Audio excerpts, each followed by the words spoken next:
নিঃসন্দেহে ব্রাজিল ভক্তদের জন্য এটা বড় একটা দুঃসংবাদ। ইংলিশে এই কোচ পেপ গার্দিওলাকে পাচ্ছে না ব্রাজিল। বিস্তারিত জানতে ভিডিও ধৈর্য সহকারে শেষ পর্যন্ত দেখবেন।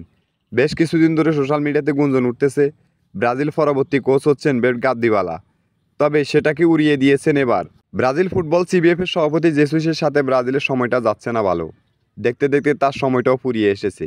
এর মধ্যেই ব্রাজিলের সাবেক কিংবদন্তি ফুটবলার যার ঝুলিতে রয়েছে 2টা বিশ্বকাপের ট্রফি রোনালদো নাজারিও মত প্রকাশ করেছে। তিনি বলেছেন তিনি ব্রাজিল সিবিএফ এর সভাপতি হতে চান এবং তিনি ব্রাজিল সিবিএফ এর সভাপতি হলেই সর্বপ্রথম তার কাজ হবে মাস্টারমাইন্ড কোচ ডরিবল জুনিয়রকে সরিয়ে তার পরবর্তী ইংলিশ এই কোচ গার্দিওলাকেই তারা ব্রাজিল দলের কোচ বানাতে চান। কেন এত কোচ থাকতে ব্রাজিলের সাবেক কিংবদন্তি ফুটবলার রোনালদো নাজারিও পেপ গার্দিওলার কথা বলেছেন। এই ইংলিশ কোচের হাত ধরেই ম্যানচেস্টার সিটি ইংলিশ প্রিমিয়ার লিগে 4টি শিরোপা জিতেছে, যার হাত ধরে একের পর এক রেকর্ড করেছে ম্যানচেস্টার সিটি। যদিও এই কোচের হাত ধরে লাস্ট 4 ম্যাচে হেরেছে, এই কোচের সময়টা যাচ্ছে না ভালো। তারপরে এই কোচকে ছাড়তে চায় না সিটি। তারা আগামী 2 বছরের জন্য পেপ গার্দিওলার সাথে চুক্তি করেছেন।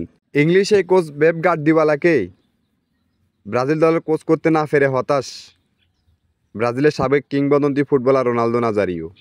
তো খেলাধুলার আপডেট নিউজ পেতে আমাদের চ্যানেলটি সাবস্ক্রাইব করে আমাদের পাশে থাকবেন।